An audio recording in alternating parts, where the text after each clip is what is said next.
Financial markets పై పట్టు సాధించాలనుకునే వాళ్ళు Revanth conduct చేసే వెబినార్ కోసం ఈ నెంబర్ కి కాల్ చేయండి. నమస్తే, వెల్కమ్ టు సుమన్ టీవీ. నేను విష్ణు. ప్రస్తుతంతో పాటు amphi registered mutual fund distributor wealthy Chakradhar గారు ఉన్నారు. వారితో మాట్లాడదాం. సార్ చక్రధర్ గారు నమస్తే. సార్ నమస్తే సార్. చక్రధర్ గారు, నన్ను చాలా మంది ఫ్రెండ్స్ కానీ తెలిసిన వాళ్ళు, నాకు తెలిసిన కొంతమంది క్లయింట్లు అడుగుతుంటారు, విష్ణు అందరూ స్టాక్స్ గురించి మాట్లాడుతుంటారు, ఇంకొంతమంది మ్యూచువల్ ఫండ్స్ గురించి మాట్లాడుతుంటారు, ఈ చక్రధర్ గారు అంటే ఎప్పుడు చూసినా కూడా పిఎంఎస్ అంటుంటారు అని రెగ్యులర్గా అడుగుతుంటారు. కాబట్టి ఈ వీడియో కొత్తగా ఎవరైతే చూస్తున్నారో వాళ్ళ కోసం, నన్ను ఎవరైతే రెగ్యులర్గా అడుగుతున్నారో వాళ్ళ కోసం, అసలు పిఎంఎస్ అంటే ఏంటి, పిఎంఎస్లో ఎందుకు ఇన్వెస్ట్ చేయాలి, పిఎంఎస్లో మినిమం ఇన్వెస్ట్మెంట్ ఎంత పెట్టాలి, అసలు పిఎంఎస్ అనేది ఏ కేటగిరీ ఆఫ్ ఇన్వెస్టర్స్కి సూట్ అవుతుంది అనే దాని గురించి డీటెయిల్డ్గా చెప్తే నేను ఈ వీడియో లింక్ని వాళ్ళందరికీ షేర్ చేస్తాను. మంచి క్వశ్చన్ అండి, ఇది చాలా మంచి క్వశ్చన్ అడిగారు. పిఎంఎస్ ఎందుకు చేయాలి, ఎవరు చేయాలి, దీన్ని మనం ఎగ్జాంపుల్తో చెప్తానండి, అర్థమవుతుంది. మనకి పాలలో 2 రకాల పాలు ఉంటాయండి. టోన్డ్ మిల్క్ అంటారు, ఫుల్ క్రీమ్ మిల్క్ అంటారు. Full cream. ఇప్పుడు హెరిటేజ్ ఉంది, హెరిటేజ్ వాళ్ళ దగ్గర 2 ఉంటాయి. టోన్డ్ మిల్క్ అంటారు, అలాగే ఫుల్ క్రీమ్ మిల్క్ అంటారు. ఈ ఫుల్ క్రీమ్ మిల్క్ అనేది పిఎంఎస్ అండి. ఈ టోన్డ్ మిల్క్ అనేది మ్యూచువల్ ఫండ్స్. అంటే వెన్న తిని రెండు. ఈ ఫుల్ క్రీమ్ మిల్క్ కొంచెం కాస్ట్ ఎక్కువ, మనకి లీటర్ 80 రూపాయలు పలుకుతుంది. 90. ఇది టోన్డ్ మిల్క్ లీటర్ 50 రూపాయలు. సో డిఫరెన్స్ చూస్తే మీకు ఎక్స్పెన్స్ రేషియో ఎక్కువ. దీని బట్టి మీకు అర్థమైంది, క్రీమ్ ఉంటుంది కానీ కొంచెం ఎక్స్పెన్స్ రేషియో ఎక్కువ. టేస్ట్ కూడా కొంచెం బాగుంటుంది. తాగేటప్పుడు, కాఫీ టీ తాగేటప్పుడు ఐస్ క్రీమ్ చేయాలంటే దాంతో చేయాలి, క్రీమ్ మిల్క్ తో చేయాలి. సో అది క్రీమ్. సో ఎప్పుడైతే క్రీమ్ అన్న మాట వాడామో, కొంచెం క్రీమ్ పీపుల్, ఎలైట్ పీపుల్ కోసం పెట్టిందే ఈ పిఎంఎస్. దాని పర్పస్ ఎక్కువ ఉంటుంది, యూసేజ్ పర్పస్ ఎక్కువ ఉంటుంది. సో ఇప్పుడు చూడండి, మ్యూచువల్ ఫండ్స్ కంటే కూడా ఎలా బెటర్ మనకి పిఎంఎస్ అంటే, ఈ పిఎంఎస్లో మనకి క్వాలిటీ స్టాక్స్ వస్తాయండి. యాక్చువల్గా ఏంటంటే, మనం గతంలో కూడా చెప్పుకున్నాం, మ్యూచువల్ ఫండ్స్ అనేది యూనిట్స్ రూపంలో ఇస్తారు, షేర్స్ రూపంలో ఇవ్వరు. అంటే ఒక అపార్ట్మెంట్ లాగా, ఒక అపార్ట్మెంట్లో ఎలా అయితే మనకి అన్డివైడెడ్ షేర్ ఇస్తే ఈ ఫ్లాట్ నీది, ఈ ఫ్లాట్ మీది అని చెప్తారో, యూనిట్ రూపంలో ఇస్తారో, అలాగే మ్యూచువల్ ఫండ్స్లో ఏంటంటే పూలింగ్, అది మొత్తం ఆల్ ఓవర్ ఇండియా పూల్ చేస్తారు. ఆ పూల్ చేసిన ఫండ్తో స్టాక్స్ కొంటారు. అందులో విప్రో కావచ్చు, ఇన్ఫోసిస్ కావచ్చు, మైక్రోసాఫ్ట్ కావచ్చు కొంటారు. అలా కొన్ని స్టాక్స్ని అందరికీ యూనిట్స్ రూపంలో డివైడ్ చేస్తారు. వేరే మనకి పిఎంఎస్లో వచ్చేసి ఇది ఇండిపెండెంట్ హౌస్ లాంటిదండి, ఓపెన్ ల్యాండ్, మన సొంతం. మన డిమాట్ అకౌంట్ మనదే. మన డిమాట్ అకౌంట్లోకి డైరెక్ట్గా స్టాక్సే కొంటారు వాళ్ళు. అది డిఆర్డిఎల్ స్టాక్స్ కావచ్చు, హెచ్ఏఎల్, హిందుస్థాన్ ఏరోనాటికల్ కావచ్చు, ఐసిఐసిఐ బ్యాంక్ కావచ్చు, హెచ్డిఎఫ్సి బ్యాంక్ కావచ్చు. సో చాలా మంది తెలియదు ఏంటంటే, పిఎంఎస్ కూడా డైవర్సిఫికేషన్ చాలా ఉంటుందండి. అన్ని సెక్టర్స్లో ఇన్వెస్ట్ చేస్తారు. అటు ఫార్మాలో పెడతారు, ఆటోలో పెడతారు, బ్యాంక్లో పెడతారు, ఫైనాన్స్లో పెడతారు, ఎఫ్ఎన్జీసీలో పెడతారు. అట్లా అన్ని సెక్టర్స్ని కవర్ చేస్తూనే పిఎంఎస్ వస్తుంది. సో పిఎంఎస్లో ఏంటంటే మీకు బెస్ట్ ఆఫ్ ద బెస్ట్ అన్ని క్వాలిటీ స్టాక్స్ వస్తాయి. ఇప్పుడు చూడండి, మనం మ్యూచువల్ ఫండ్స్లో ఏంటంటే హోల్సేల్ మార్కెట్ అని చెప్పొచ్చు. మనం కనుక 100 కిలోలు వంకాయలు కొన్నాం అనుకోండి, మనం దాంట్లో ఏరలేము, అందులో సచ్చిపుచ్చులన్నీ ఉంటాయి. సో ఇది క్వాలిటీగా ఒక లిమిటెడ్గా ఒక 5 kg బింజరాల్స్ కావచ్చు, వంకాయలు కావచ్చు, అందులో అన్ని ఏరుకోవచ్చు, మనకు కావాల్సింది ఏరుకోవచ్చు. సో కొంచెం కాస్ట్ కూడా ఎక్కువ ఉన్నా కూడా ఏరుకోవచ్చు. సో మనకి బేసిక్ డిఫరెన్స్ ఎంత అదేనండి. ఇది చాలా మంది అనుకునేది ఏంటంటే, ఒక ఎలైట్ పీపుల్ కోసం, కాకపోతే మినిమం వచ్చి 50 lakhs ఇన్వెస్ట్ చేయాలి. సో పిఎంఎస్లో ఎప్పుడైతే 50 lakhs ఇన్వెస్ట్మెంట్ చేయాలి అన్న మాట వచ్చిందో, చాలా మంది తగ్గిపోతారు. అంత పెద్ద అమౌంట్ మనం చేయలేము, ఫిల్టర్ అయిపోతారు. ఎందుకు అలా ఫిల్టర్ చేస్తారంటే, ఎక్కువ కార్పస్ ఉంటే ఫండ్ మేనేజర్ బాగా చేయలేడు. ఇప్పుడు చూడండి, మనకి మ్యూచువల్ ఫండ్స్లో వచ్చి నిప్పాన్ ఇండియా స్మాల్ క్యాప్ తీసుకోండి, క్వాంట్ స్మాల్ క్యాప్ తీసుకోండి, లేదంటే మనకి ఎస్బీఐ స్మాల్ క్యాప్ తీసుకోండి, 10,000 crores, 20,000 crores, 30,000 crores ఉంటాయి. అంత హై వాల్యూమ్లో దాన్ని చర్నింగ్ చేయడం చాలా కష్టం అవుతుంది ఫండ్ మేనేజర్కి. అలాగే పిఎంఎస్లో తీసుకుంటే, అదే కంపెనీస్ వాళ్ళవి తీసుకుంటే PMS hardly 50 crores, 100 crores, 200 crores అలా ఉంటాయి. సో తక్కువ వాల్యూమ్ ఉంది కాబట్టి వాళ్ళు ఈజీగా చర్నింగ్ చేస్తారు. సో రిటర్న్స్ కూడా బాగా క్వాలిటీగా వస్తాయి. ఇప్పుడు చూడండి, అదే మేజర్ డిఫరెన్స్ ఉంటుంది. సో పిఎంఎస్లో కూడా మనకి కన్జర్వేటివ్ ఉంటుంది, నాన్ కన్జర్వేటివ్ ఉంటుందండి.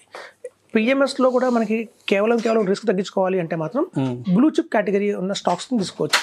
ఆ బ్లూ చిప్ కేటగిరీలో మనం చూస్తే అన్ని తెలిసిన కంపెనీలే ఉంటాయి. లైక్ రిలయన్స్ ఇండస్ట్రీస్ కావచ్చు, ఐసిఐసిఐ బ్యాంక్ కావచ్చు, మనకి గవర్నమెంట్ అయిన కంపెనీస్ అన్నీ ఉంటాయి, పియూసీస్ అన్నీ ఉంటాయి. సో ఇందులో ఉన్న quality stocks, quality best companies అన్నీ వస్తాయి. సో అలా బ్లూ చిప్, అలా మల్టీ క్యాప్, ఈ కాంబినేషన్స్లో చెప్తామండి.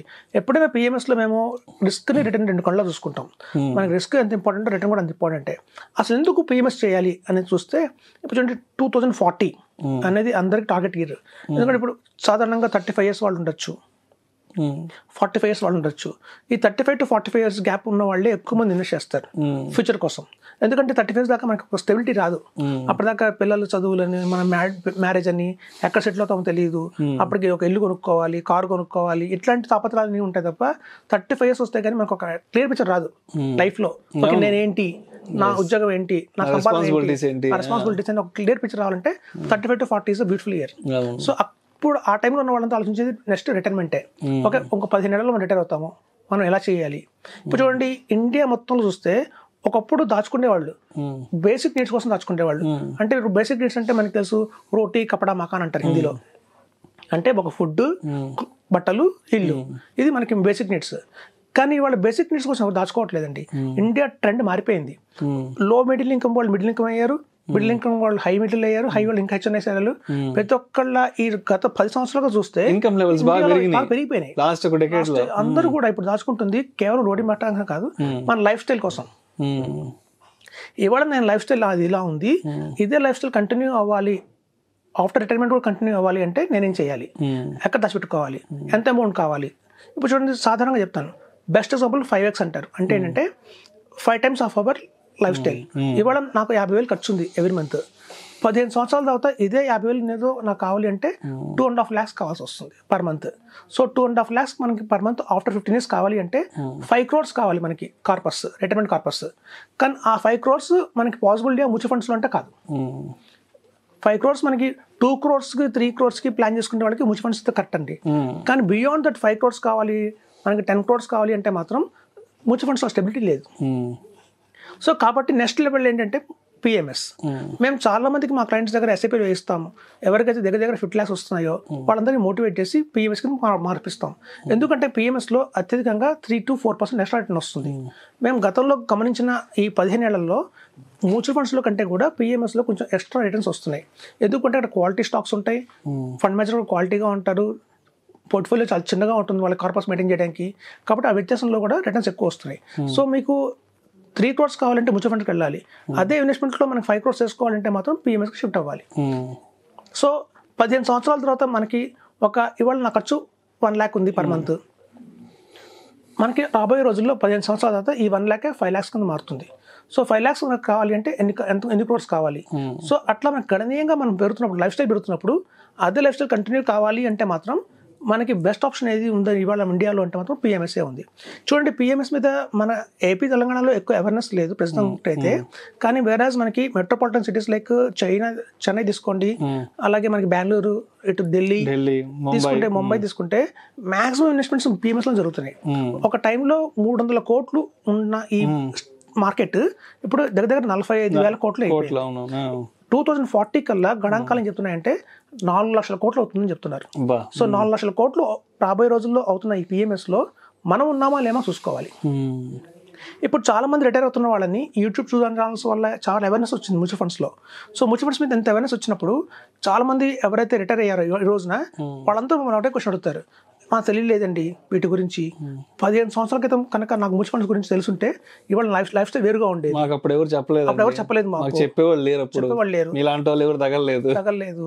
సో ప్రతి ఒక్క రిటైర్ అయిన ప్రెసెంట్ మాకు కలిసి అనేది ఇదే, మేము చాలా నష్టపోయామండి మ్యూచువల్ ఫండ్స్ గురించి తెలుసుకోక అని.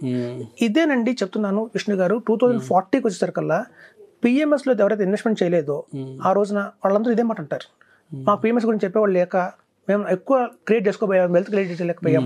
So mutual funds wealth create అవుతుంది, 3 crores క్రియేట్ అవుతుంది. అదే 3 crores ప్లస్లో మనం 5 crores కావాలన్నా 6 crores కావాలన్నా పిఎంఎస్ బెస్ట్ ఆప్షన్ అనమాట. సో ఇది మ్యూచువల్ ఫండ్స్ అనేది గతం.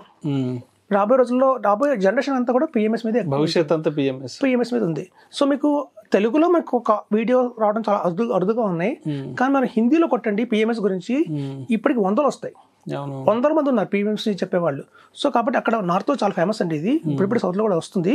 సో ఇది ఒక మంచి ఆపర్చునిటీగా తీసుకొని ఎవరైతే ఇప్పుడే రియలైజ్ అయ్యి కనుక పిఎంఎస్లో ఇన్వెస్ట్మెంట్ చేస్తే రాబోయే రోజుల్లో మంచి రిటర్న్స్ చూస్తారు. ఇందులో 3 categories ఉన్నాయండి.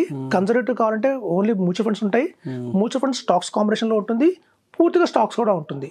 సో ఇట్లా వాళ్ళకి తగ్గ రిస్క్ అప్డేట్ బట్టి తీసుకుంటే మాత్రం రిటర్న్స్ అనేది గణనీయంగా ఎక్కువ వస్తుందని చెప్పొచ్చు. Thank you sir, thank you so much Chakradhar గారు. అసలు పిఎంఎస్ అంటే ఏంటి, పిఎంఎస్లో ఎందుకు ఇన్వెస్ట్ చేయాలి, ఎవరు ఇన్వెస్ట్ చేయాలి, మినిమం ఎంత ఇన్వెస్ట్మెంట్తో పిఎంఎస్లో మనం ఎంటర్ అవ్వచ్చు అని దాని గురించి చక్కగా తెలియజేసి thank you so much sir. Thanks అండి.